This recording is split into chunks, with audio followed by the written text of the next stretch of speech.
Hello and welcome to PFF Fantasy Football Podcast Team Preview Edition. I'm your host, Ian Hartitz, ready to talk all things Seattle Seahawks. Maybe if you're a Seahawks fan, well, I'm not even going to say maybe. You've had a pretty terrible offseason. Certainly wasn't a good 2021 season as well. But we are here to hopefully give some semblance of optimism about at least a player or two across this offense. That's about as well as I can dress it up. So joining me, as always, none other than PFF's finest, Dwain "The Rock" McFarland. Dwain, this is our 24th team preview. Look at us. Great day to be Yeah, great. man. Doesn't it feel like, to have these out here for everyone to kind of consume, like, as kind of baseline information. Yeah, some of this stuff will change, but a lot of these things that we're talking about now, people can still always go back, refer to. And I know for you, like writing it, and you're so right about this. Writing, I don't have to write to do my research and understand things, but writing brings clarity, like, to the situation. Writing forces you to figure out how do you now make this information that you've looked at actionable, right? And how can someone actually take something from it? And so, yeah, I love the work that, we've done. Again, some of the takes will change over the summer, but like for me, going through when I do my projections, and I tell people this all the time, doing projections themselves, like, I don't look at them as the Bible of how I'm going to rank a player, but man, what comes out of it is the things I learn about the team, because it forces me to go so deep into the team and think through everything that I just come out with a better understanding. And so hopefully that's what we've been able to get across, like, in these episodes. And I know, and sometimes we don't have a super hot take on some of these guys, right? We're just like, look, this is the range they're going to fall in. We need more information. But we're also just sharing our process, like, because there are I'm going to do an article before training camps kick off that, and I love doing this every year. Like, here's one thing we want to know about every team. Yep. This is one thing that we're really going to be paying attention to for every team. Some teams may deserve 2 or 3 things. Some teams, I'll have to force one, but typically it'll boil down to, like, there's really 10 super interesting things that we're trying to track through training camp, outside of injuries and other things that are going to happen that we'll obviously have to react to, but things we're going in because we've done this work saying, I need to really think about that. Like the Eagles, could they throw the ball more? Like, that matters a freaking ton for fantasy football when you think about where AJ Brown's going, Dallas Goedert's going, Jalen Hurts can live on his own, doesn't matter, but where Devonta Smith's going and the way that you're going to trade, are you going to stack those players or not in drafts? Like, we really do need to know, is there any inkling that they actually really could throw the ball more? And so that's something I'm going to be hyper focused on in training camp. Sorry, I know you weren't planning all of that, like, but it just came out. You're good, man. No, and that's always been the goal line of all 32 teams to start the offseason, because as great as it is to talk about, how running back X looked in OT freaking A's, with not even pads on yet, like Mike McCarthy and Ron Rivera catching some strays here. Apparently they're turning up their practices more than they should be. But yeah, we're going to have so much training camp news and preseason news. We're going to have a bunch of beat reporters on the podcast. I just wanted to give us a good baseline of these teams. And then, of course, we'll be talking about them again throughout the rest of the offseason. But then hopefully having this baseline, we can then get into the nitty gritty even more than we are doing so now, of course, with the ultimate goal always being to win you, our lovely listeners, a bunch of money playing fantasy football, maybe have a good time as we're doing it. So with that usual team preview structure here, going to be talking about the notable offseason moves from both a coaching staff and player perspective before going through quarterback, running back, wide receiver, and tight end, touching on every single fantasy relevant player along the way. So head coach Pete Carroll, back for his 13th year leading the Seahawks, once again joined by Dwain's favorite offensive coordinator, Shane Waldron, who worked as the Rams passing game coordinator from 2018 to 2020 before taking over the Seahawks in 2021. So obviously anyone with the Rams, and we see this with the 49ers as well, like teams that have a head coach working as the play caller, it's hard to necessarily discern what's the difference between their offensive philosophy and the head coach. So with Waldron, we only have a 1-year sample, and he did have Russell Wilson dealing with a broken middle finger for a good portion of it. With that said, 21st in pass play rate in non-garbage time situations at 59.7%. And Dwain, it's an interesting situation because usually we talk about situation neutral pace, and the higher the better. And the Seahawks did actually rank 8th in terms of just their frequency of trying to seconds per play, basically. But nobody ran fewer overall plays on the year than Seattle at 954. Obviously, pretty tough to score points when you don't have the football. So talk about some of the issues with Waldron's offense that led to Seattle. I think you said them versus the Bills, like the Bills literally almost ran 2 full games more worth of plays last year. Yeah, so the big problem for Seattle was really just the quality of their offense. Even though that their pace was solid, time of possession only 42%. That's the worst in the NFL. So Jeez. when you can't make first downs, the offense is also running slow anyway. Due to, well, when I say running slow, like, even though their pace is fine, like, how much they run the ball also just drains clock, right? So even though, like, they're not getting to hold the ball a lot, when they do have it, they're still running enough and they're draining clock. Like, it's like this self-fulfilling prophecy, like one thing leading to the other over and over. It's like this loop that they're caught in. We didn't expect what we wanted from Shane Waldron last year. Was the hope was, wow, maybe they bring a little bit of that up tempo from the Rams, or at least, be, at the league average from the number of plays, and the way that they want to approach it, maybe throw the ball a little bit more. And really just none of those things came true. Like, and to put it all into context, because context matters, Ian, looking at last year for the Seahawks, they ran 945 total plays. Okay.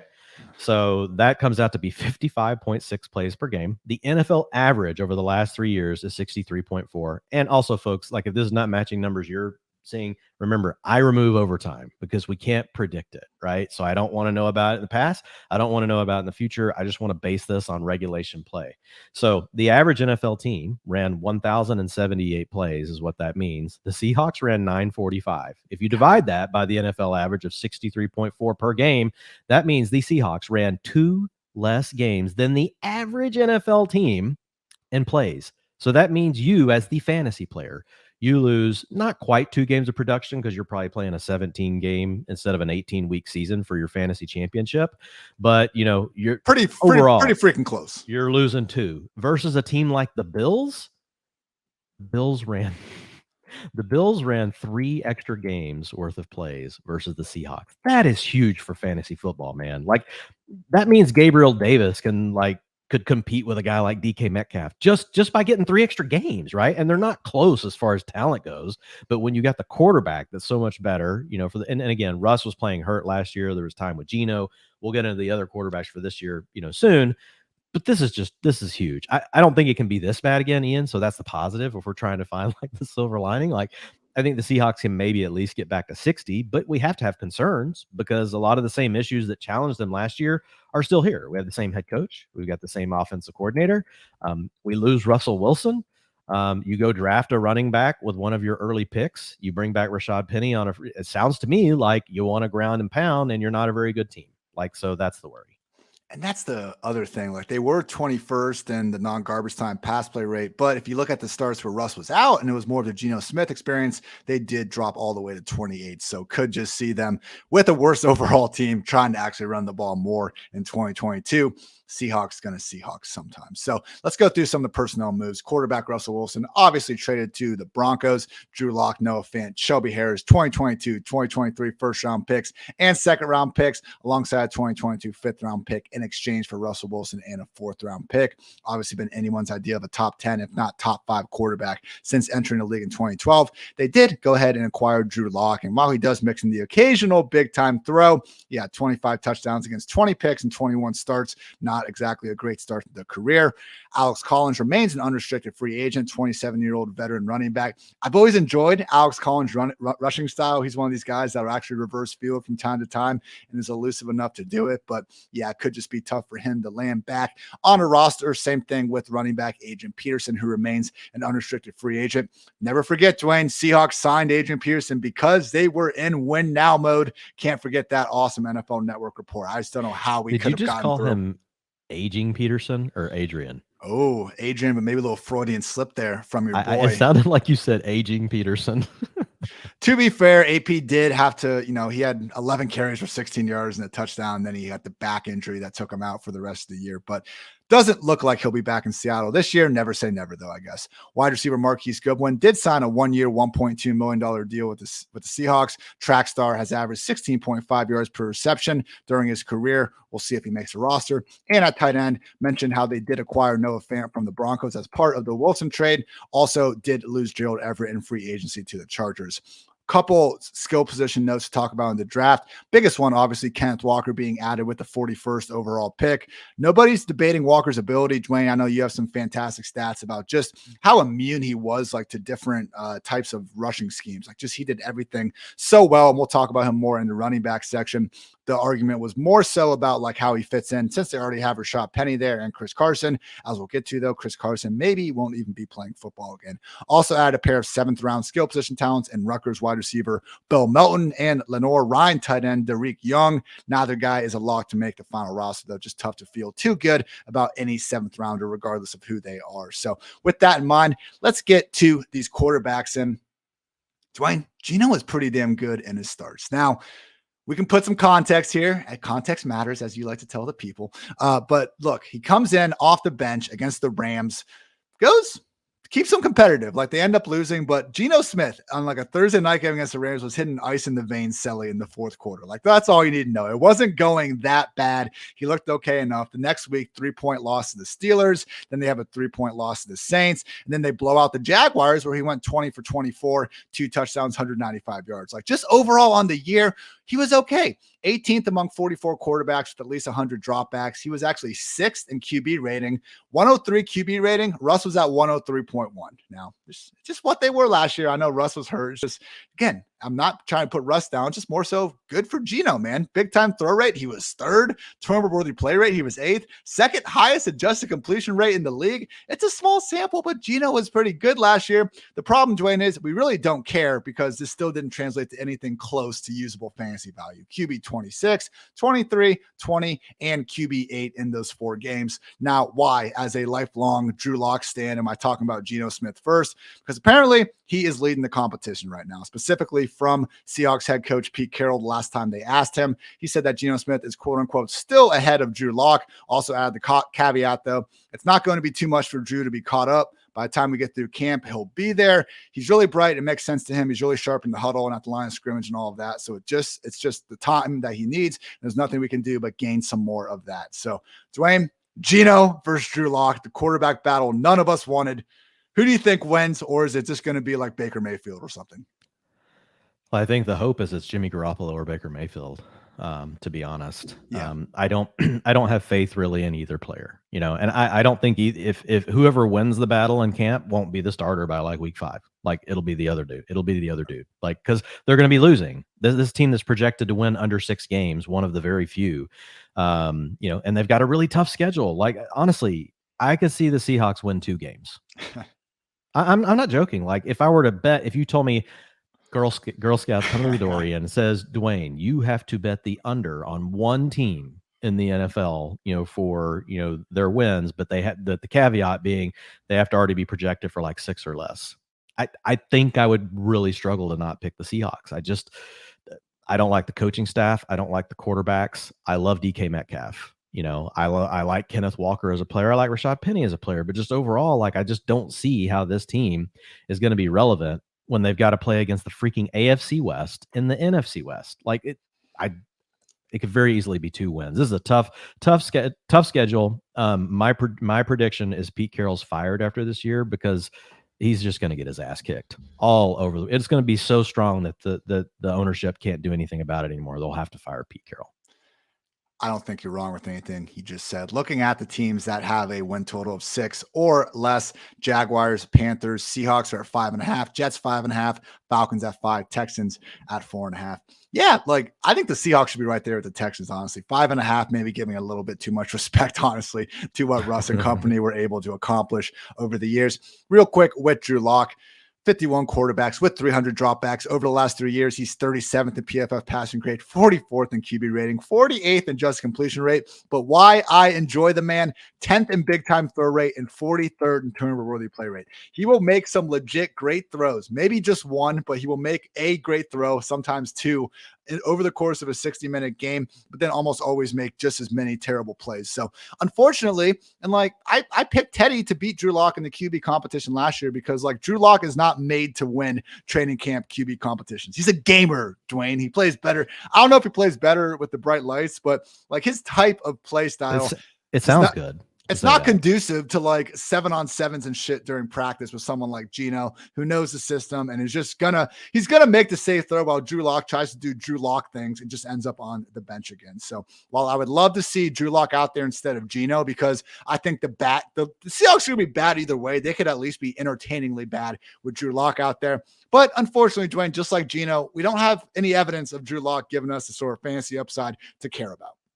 Ruby says Drew Lock. Nora called KJ Hamler the other day, so like let's just let it be noted for what it's worth, folks. Ruby does say Drew Lock.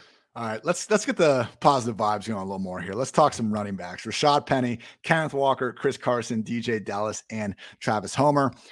I think at this point, we should just assume Chris Carson is not going to be a part of the team, unfortunately. Just one of the, it reminds me of Marion Barber, RIP, the way that he just runs the ball. And he's been such a joy to watch over the years. When Chris Carson literally flipped over that Panthers player a couple years ago and landed on his feet. I mean, it's one of those things where like when he beat out Rashaad Penny as a 7th round pick versus the first rounder, people weren't like scoffing at it. They were like, Chris Carson's freaking good. Looks like the Seahawks kind of made the right decision there. Has not been clear to take part in minicamp, though, coming off of neck surgery. It looks bad. Carroll's quote on the matter was this: "Our guys love this game that they grow up playing, and when they sense that there may be an end to it, it's hard, it's difficult, and it's real. And we're going to love him through it and help him as much as possible. If that's the case, like we do with everybody when it comes to the end of it, it's inevitable, it's coming, but it's always too soon. So we're trying to fight that off." That's like the least good sounding update I've ever heard on Chris Carson. And shame on Pete Carroll for last year when Carson got put on IR at the end of the season for saying that he expected him back in training camp in the first place. Like, just don't put a timeline on it. It's okay. We don't need one when it's a neck surgery. Just say this or that you're looking out for his best interests. I get so tired of the optimistic timelines for a career-ending injury like this, Dwain. So I think that's just it though. Like I don't know how we can expect Chris Carson to play this year. I don't think we should. Yeah, I don't have him anywhere, in my ranks. I'm assuming that he's not going to be able to play. And I agree. Look, Pete Carroll is as positive as they come. So for him to say this, like I'm pretty sure, unfortunately, I really like, Chris Carson, as a player, but needs to take care of his own body, man, take care of his health at this point, fortunate enough to get to play the game, and make a little bit of money doing it. And then now go do you, man, live your best life. We'll hope that maybe we're wrong. Right. And he surprises us and he's able to come back and be healthy. But yeah, the way I'm treating him for fantasy right now is just not a factor. And apologies for saying, let's get some positive vibes going, and then immediately talking about Chris Carson never playing football again, potentially. I wanted to say good things about Rashaad Penny. So bad transition by me. I'll watch the film and get better. But now, seriously, positive vibes about Rashaad Penny. Last year, my God, man. And look, to give Penny some credit, like he came in as a rookie, he averaged over 5 yards per carry. Like the next year against the Steelers, I remember week 2, like before he got hurt, just looking like a cannon, like looking like he was shot out of a cannon on a couple of these runs. Like Rashaad Penny I maintain he's always been good. He just had the injury bug, unfortunately, hasn't been able to stay healthy until last year. Started in week 14, faced the Texans, Rams, Bears, Lions, and Cardinals down the stretch. RB3, RB42, RB9, RB1, and RB4. I'm sure it helped win you listeners a lot of fantasy football championships there and the playoffs. Overall, among 50 running backs with at least 100 carries, he was 8th in PFF rushing grade, number 1 in yards per carry, 6.3 yards per carry. I mean, we have Pollard, Nick Chubb, Jonathan Taylor, even Miles Sanders. Second place at 5.5 yards after contact per carry. Again, first at 4.5. Missed tackles forced per carry, 0.23, tied for 7th. Now, Dwain, we didn't get exactly a workhorse role down the stretch. That's the only problem. Like the snap counts for these games, 41%, 57%, 42%, 54%, 64%, and 74%. We still saw DJ Dallas, Travis Homer taking some of the snaps, but Carroll's already said that they're going to enter the season giving Penny the chance to start. He's quote unquote earned that. Wouldn't be the first time we've seen them sit, an early drafted running back on the bench to start their career. I think that Rashaad Penny is going to have every chance to run away with his job from the start. Whether he'll be healthy enough to do so for an extended period of time remains to be seen. Yeah, I don't know. I don't think he's going to get the chance to run away with it, but maybe he will. I think it's a definite unknown. He did, even though, the snaps weren't crazy good, the rushing attempts down the stretch, 59%, 52%, 71%, 66%, 79%. Those were all really good. But again, it doesn't necessarily matter because, they've drafted Kenneth Walker. So I expect to see both of them be involved. What I will say with Penny, even though like it's been sporadic, like if you kind of group together all of his games and you look back, where he's had at least 12 touches, in a game. He's done it 8 times in 4 seasons. And here are his fantasy points he's delivered in those games: 16.8, 18.9, 26.7, 26.8, 6.4. There's a dud. There's always going to be a dud. 19.5, 32.5, and 25 last year. Those he's two good. last ones at the end. Yeah. So he's a good player. The problem is we don't have Russell Wilson. So the offense is going to take a step backwards as far as like what we think their touchdown upside can be.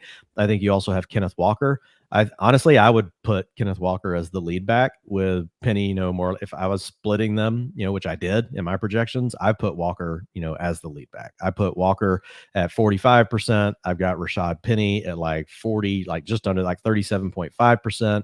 And then I've got, some of the other guys, working in, and you got to leave room for the quarterbacks to have some rushing plays as well. So I don't even have either one of them at 50% of the backfield, because typically when you have 2 guys that are really close, that's what it's going to look like. If they're close, it doesn't come out as like 50 to 45. You can't do that because then you have no room left for the quarterback rushing attempts. And then we know we gotta, DJ Dallas has got to get on the field a little. Ian, we got some of these other guys that got to get out there. Travis Homer, got to get Travis Homer snaps. Pete Carroll, because you got to smack that gum. You got to stay positive. You got to keep those guys on the field. So, it's. I originally, and again, I'm updating my ranks today, and I'm torn. I'm not moving Penny anywhere. Like, he's going as the second back, and I think I would continue to take him that way on the team. But I'm just really torn about how much upside really is there. A team that we think is going to be trailing all the time, 2 guys that are going to continue to take carries away from one another, and neither one of them really have a strong passing game profile. Like, if I was to make a bet on the passing game profile, we have seen Penny in the past. We saw him for brief little stretches actually serve as their passing down back in the day when they had, also Mike Davis was on the team, and you had Rashaad Penny, and then you also had Chris Carson. We have that 2-game, it's like a 2-game sample size from 2018 when Carson and Penny were splitting. Maybe it's 2019. Yeah, I think it was 2018 actually. Okay. So it's, I don't know the way they're exactly going to use these players. And the more I sit here and think about it, I'm just like, well, what's the ceiling here in a 2-down banger? Even if they win the whole role, a 2-down banger in an offense that we basically, I don't want to say we hate it, but we really don't like it. Like, so I'm kind of struggling. I think we can use the H word here. I think we hate the Seahawks offense. I think that's a reasonable thing to say, Dwayne. It's one of these situations where it's Penny versus, what's the answer between Penny versus Walker? It very well might just be no, because of everything you just brought up. And it's not even just necessarily about I think Penny can catch the ball. And I'm not going to say that Walker can't just because Michigan State didn't ask him to. But the problem is, like, I don't think that Geno or Drew Lock is all of a sudden going to elevate the pass catching running back in this offense. They don't usually throw the ball to running backs. Maybe it was a rust thing, but again, I think it'd be a big leap of faith to assume that's going to change. Last year, just 14% of Seattle's team target share went to the running backs. Only the Rams, 49ers, and Ravens were actually lower on the season. So Rashaad Penny, right now, he's going RB 39 to underdog. I'm just going to be a little bit lower than consensus on both these guys. I have him RB 42. There is a path to success, but he's going to need to dominate really everything. And while I do think he starts off the year as a starting running back, I think sooner rather than later, it's going to be split, if not even all the way turned over to Kenneth Walker. Let's talk some Walker, though, because he is a pretty fun prospect, taking aside the fact they use a 2nd-round pick on him. Like, I love my employer. Thank you, PFF, for paying me to talk about football every day. But, man, we're just not helping ourselves when every time a running back goes in the 2nd round, we need to beat the same damn dead horse every single time. That's all. Like, I get it. There's probably better ways of using draft capital. But can we just talk about running back performance and not immediately go like the salary? Like, Dwayne, what if like every single article you wrote, I was just like, yeah, but is that really good enough relative to how much you're being paid right now? Like, can we just take it at face value for a second?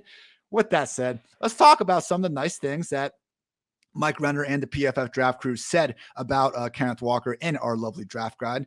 where he wins everywhere. In a word, everywhere. It's what makes him so dangerous. He can lower shoulder one play, outrun a defender on another, and shake one on the next. All-around dynamic player. What's his role? Bell cow. Walker can quite clearly handle a bell cow role. His scheme and use is diverse. He can fill whatever role a team needs. Where he can improve, pass protection. Walker has to buy in as a pass blocker to see a bell cow role in the NFL. Coaches at the next level won't let him see the field on passing downs with what he put on tape as a pass blocker in 2021. Dwain, when we were talking really all things rookies and stuff in March, you did some great work on Walker being better than Breece Hall in basically every concept. And you'd also like just text me at like midnight, like, God, dude, have you seen these like Kenneth Walker highlights? I'm not sure if there was a player in the class that kind of captured your imagination from their highlights the same way Kenneth Walker did. Let the people know what you love so much about him. Yeah, it's just he's the best rusher in the class. Like he's better than Breece Hall. Like when you go watch it, because he can just do more with less. Like Breece Hall's a good player, but Kenneth Walker, I think he potentially has elite upside as a running back. And when you just watch the way he moves, how fluid he is, he's got a lot of wiggle. Like typically those are guys you don't have to worry about being bad receivers, right? If they can turn their hips, they can look back to the quarterback, they can work a little bit down the field, all those sort of things. Some of these situations, I get it. We would ideally like our running backs to have pass, receiving prowess in college because that makes it easier. And the hit rate is so much better, which is, it's a big part of why we like Breece Hall, right? We've seen both components of his game in college. That makes him the clear RB1, from the class. Makes him a guy that's also going higher in fantasy drafts, despite also playing on another team that may not be that good with the Jets, but at least we know there's a chance, right? Because Zach Wilson could get better. They've got weapons around him. But at the end of the day, like what I really did love with Walker is just watching. Like he's a split zone clinic. So like split zone, you're kind of starting off to one side and then you just make that little middle or backside cut. Like it's pretty much the way the play worked. And Kenneth Walker, like the jump cut, I get it. Like it, you don't want to get like overly involved in these things where you're just like, oh my God, it's so pretty. That's the player I have to have. Because sometimes those players are actually making cuts they don't need to make, but when you watch Kenneth Walker, like it really is an absolute thing of beauty. And what you mentioned, the thing that really caught my eye with the data is I went back and I looked at all of inside zone, outside zone, and then all of the gap concepts. So man, power, pulling lead, counters, traps, and just looked at the things we care about: yards after contact, missed tackles force, explosive rush rate, and then which players were really consistent across all the buckets. And the two best players in the class, actually the best player clearly was Kenneth Walker whenever you want to grade him that way. In fact, Breece Hall. Oh my God. I'm an idiot. Breece Hall, inside zone was terrible. Outside zone, really good, which is where he landed. So that's great. And he was okay in man and power. But like when you look at Kenneth Walker, 4.4 yards after contact and inside zone with a 28% missed tackle force rate and an explosive rush rate. Those are carries of 10 yards or more, 16%. You throw them over an outside zone, 5.4 yards after contact, 24% missed tackles force, explosive run rate of 25%. 25%. That is way, way, way up there. And then the same thing in power. You folks don't need me to, name off every one of them, but the big takeaway is just like studying those schemes. He was absolutely by far and away like the guy that showed to have the most complete profile across all different types of schemes that you want to put him in. Now, Seahawks, what do they use? Inside zone is their absolute number one favorite thing to run. And he's really good at that. Right now going off the board as the RB29, right in that group of Miles Sanders, Clyde Edwards-Helaire, and Cordero Patterson. I have him RB32, Dwain, so I'm not like significantly lower on him, but out of that group, like I'm probably taking the guys I'm more convinced are starting with the pass catching role. Yeah, and I think that's right. Kenneth Walker is a guy that I've got to move down. Like he's, again, I'm working on my ranks today. Going to have them all updated for everybody, so you guys will be able to check them out on Saturday, and then you look at them again next week if you want. So tell me, Ian, if you have him above or below. A lot of these are going to say below, I know, but I just got to go through it for myself. So what about Antonio Gibson? I would take. Let me see where I have it. I think I have Gibson ahead. Okay, and you're going to take him. You're going to take Josh Jacobs over him. I would. It's take just Miles Sanders over him. Like you said, man. At least those guys for sure have their early down role. We don't even know if that's. Well, and the Raiders could be a really good team. Like the Raiders, they're projected for 8.5 wins in a division where every other team is projected for 10. And I don't necessarily think the Washington offense is going to be a dumpster fire. I think the Washington offense could actually end up being okay. Yeah. I agree with you. So I think where he's going to end up landing is kind of in that AJ Dillon range, somewhere around there. That's probably where I'm going to put him, and just go ahead and give Dillon the edge because the Packers are a better offense.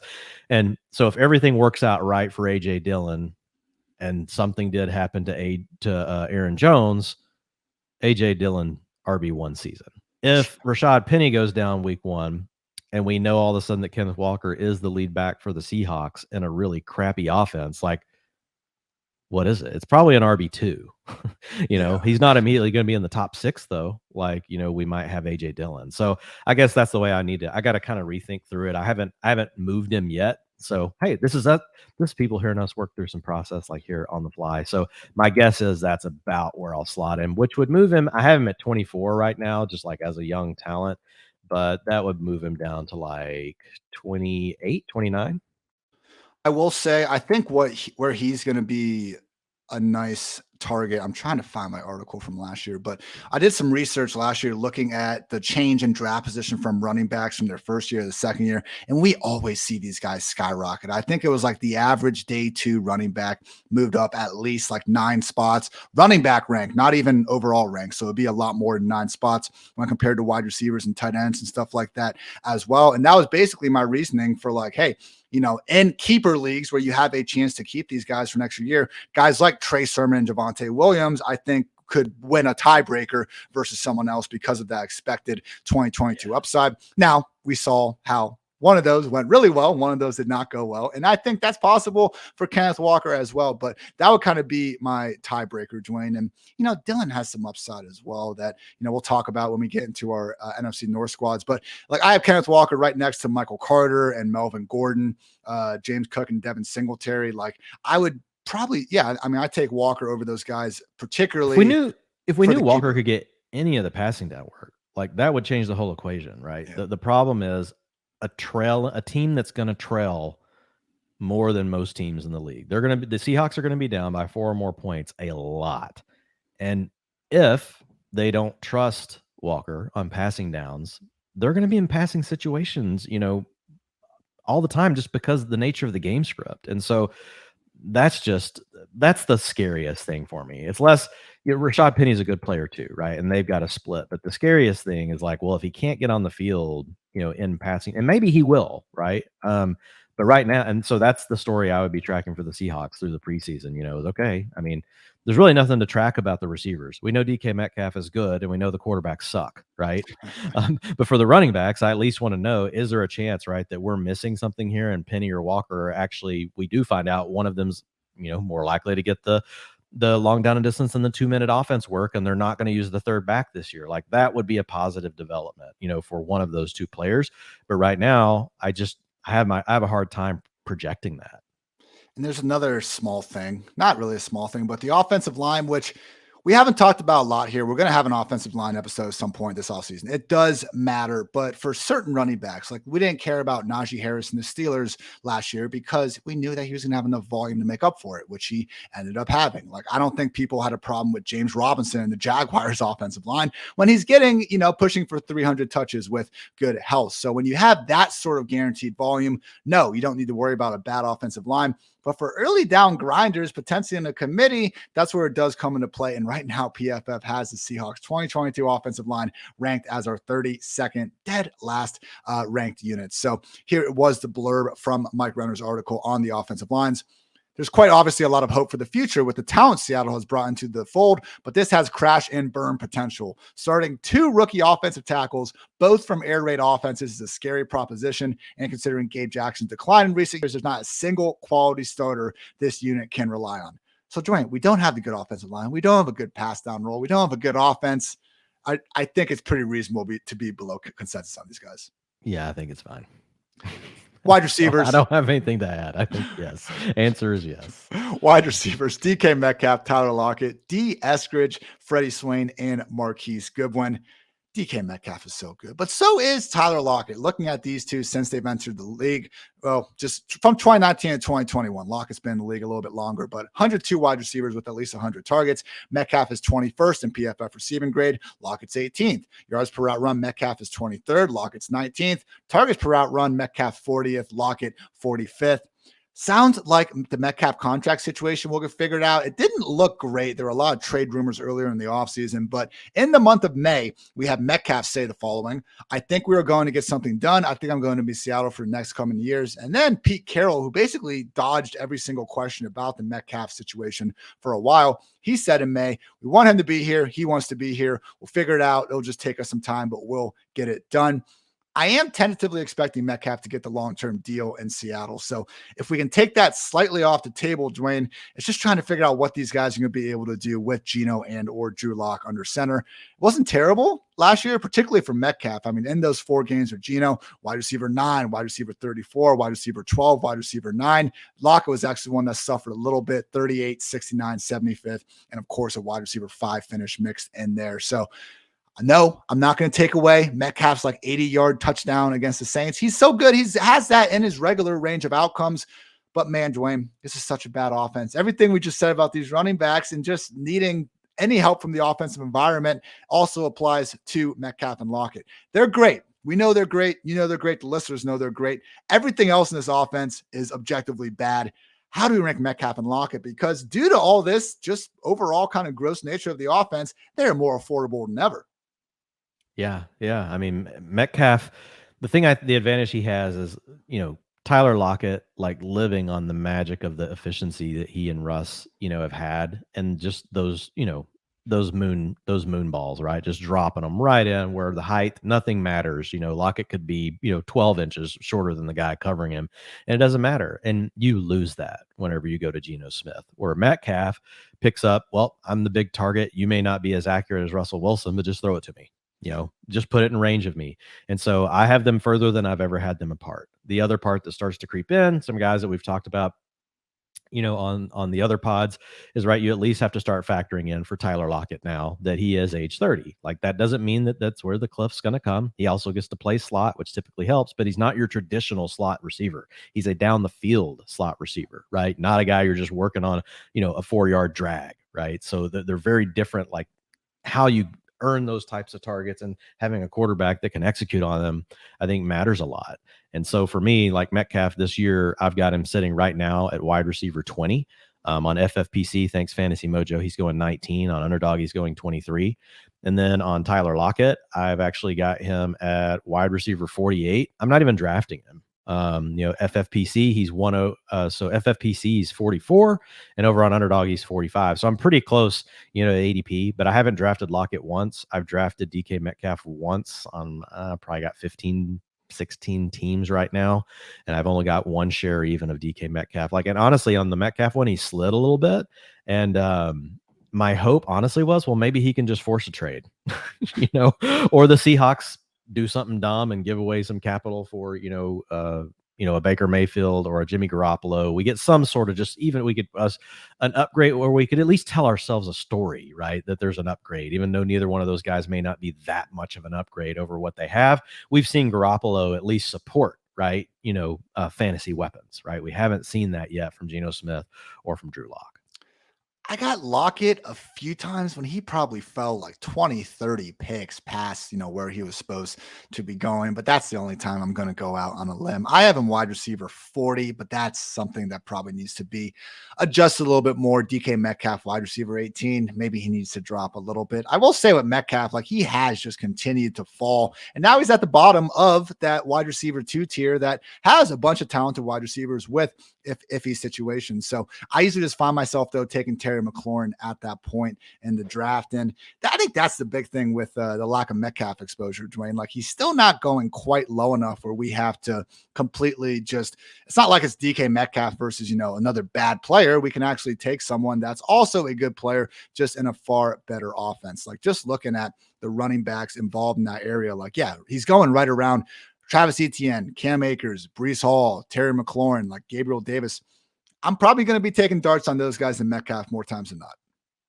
Yeah, me too. And the thing with Metcalf is you could even start to argue, like, once you get to Cortland Sutton and some of these other guys, you're kind of like, well, do I want Metcalf or do I want that? I want Right? that. Yeah, exactly. It's like you at least know you have the quarterback.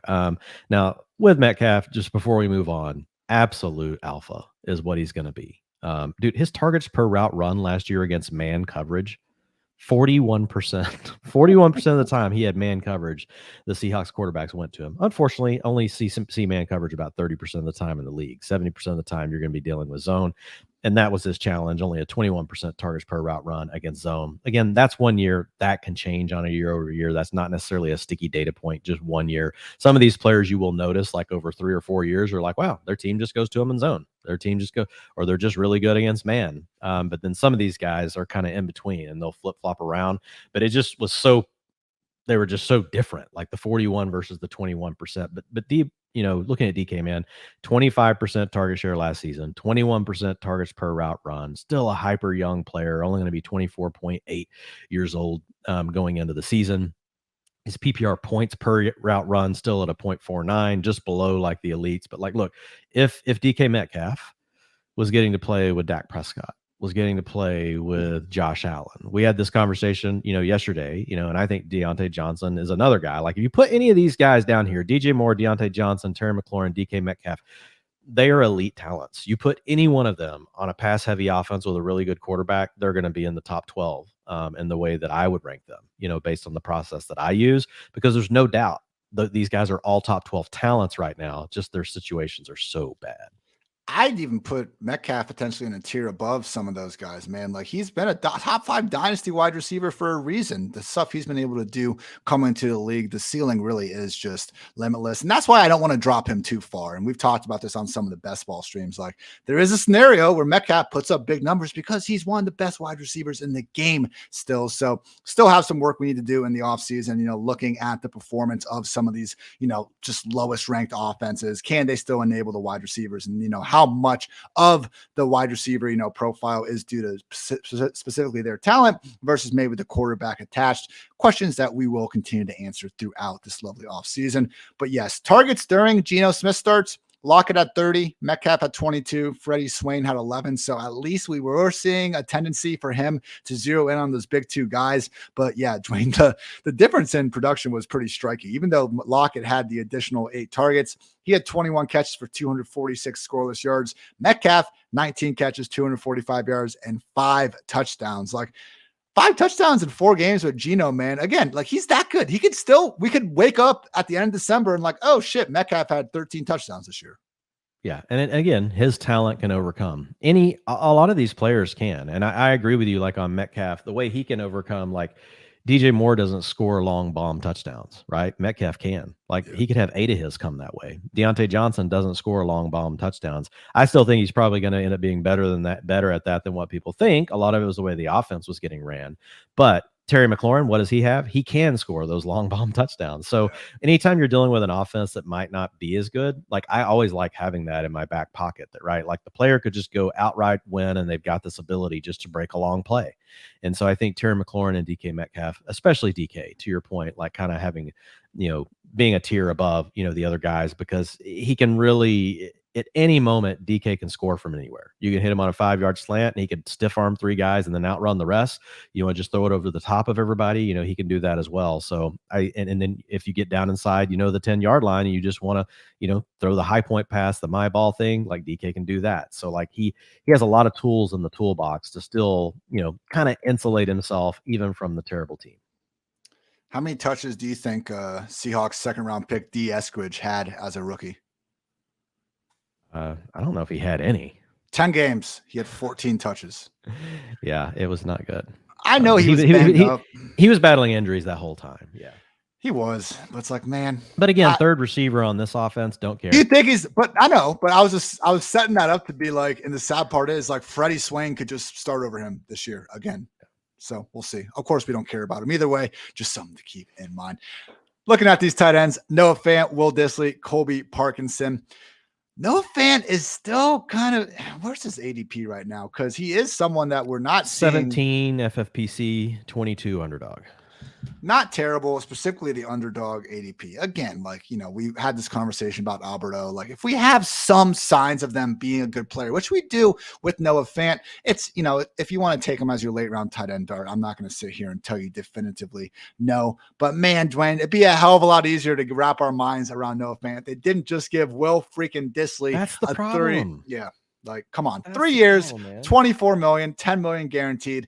Here's a total list of the tight ends making more than Will Disley. And I'm just reading this list to be like, you know, if he's making this amount of money, you would think the usage could be somewhat similar, or at least like, why would you pay him this amount of money if you're not? So tight ends making more total money.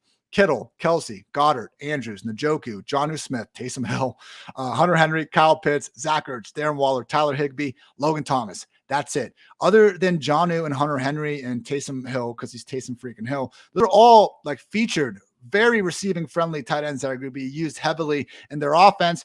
And my God, man, Disley has never had even 30 targets in a season. They keep him out there. I'm not hating on him as a real life football player. It's just so tough to get behind Noah Fant here. The Seahawks did have the 4th highest rate of using 2 tight end sets. So yeah, Disley had all this usage last year. He played at least 34% all of his games, game high snap rate of 88%. Like, that's why Gerald Everett was able to go out there and do some decent things with Russ under center. But Russ isn't under center anymore. Now it's Geno or Drew Lock. We're still going to have Disley there. We have Noah Fant, who has had multiple ankle injuries, rib, foot, shoulder, most recently knee issues. And let's face it, he hasn't exactly lived up to his standing as a first-round pick, despite having top 15 efficiency marks in pretty much anything you want to look at. Only Jonnu and George Kittle have more yards after the catch per reception. I will say, Dwayne, just from the eye test, I was really excited about Noah Fant after his rookie season. And I think because of those injuries I've listed, they've limited him. But I almost get like Juju Smith-Schuster vibes, where he just hasn't looked to like the same sort of beast to me this year as he did a couple years ago. Maybe he turns it around, but he's not going to have an improved QB situation. It doesn't look like he's going to be getting more usage. I have not drafted Noah Fant yet. If he keeps sliding way past the 20s, okay. But what are we looking at? 60, 65 targets in a terrible offense? I don't think it's worth chasing. Pretty much. And so the thing is, though, he's so cheap. Like, if a lot of times he's like my tight end 2 or tight end 3. I don't want to say a lot of times, but like, he's my most rostered Seahawk just because he goes late. I know it's a talent. You know, he matches up with all the NFC West, AFC West stuff too. So like, that's just a tiebreaker bonus. So a lot of times, like, I'll be mixing 3. Like, I've had several teams where I've had like him plus Higbee, plus Alberto, him plus Higbee plus Irv Smith, you know. So he's one of these guys I love tacking on, especially if I waited at tight end or if I get sniped because Ian starts a run right in front of me. You know, when I say a run, a 2 tight end run of the last 2 in my tier called Zach Ertz and Rob Gronkowski. Like, that's the kind of draft where Noah Fant might end up on my team, because we know at some point, like, the Seahawks are going to manage their way into a couple of shootouts, right? With those other really good teams, just by the nature of, like, we get 17 chances. Like, the Seahawks can maybe do it twice, you know?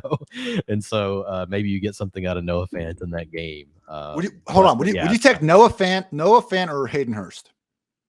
I would take Fant, but I have Fant, and Hayden Hurst is a lot cheaper in drafts. Hayden Hurst is my most rostered tight end 3. Like, he's going pick 23. He's the 23rd running back on Underdog at pick 182. Well, I guess they're closer than I thought. 22 and 172. Yeah, they're closer than I thought. But Hayden Hurst, I get a lot. Yeah, I think he should. I mean, look, he projects as worst case, similar to Fant, a part-time tight end, but I think Hurst has a better chance of taking over Drew Sample's role than Fant does of kicking Will Disley out of the rotation. They're both former first-round picks. I know Hurst is a little older. I don't think Hurst has shown quite the same level of upside as Noah Fant. But you look at the best season that Fant had in Denver versus, Hurst's 2020 season with the Falcons, and I'm pretty sure Hurst actually had probably the higher overall fantasy finish from that with pretty similar targets, man. Like, that's my issue with Noah Fant. It's just, I have him tight end 24. Where he's going is fine, but just guys like Hunter Henry, Hayden Hurst, like Cole Kmet. I'll put Logan Thomas behind him because the injury stuff, but I don't think we're going to be sitting here saying, man, really wish we had more Noah Fant. No, we're not gonna. But the thing is, like, we're not gonna say that really probably about most of these tight ends. Like, two of these tight ends are gonna end up surprising, and then everybody's gonna be high on them next year, and then they're gonna suck again, and they're gonna go back down because of things they can't control. So it's we've talked about the tight ends plenty, but I think it's fair, where you got him, and I thought like talking through just then, like with Hayden Hurst, I agree with that. I think that's fine. All right, this could be a sad, borderline depressing recap, but we got to do it.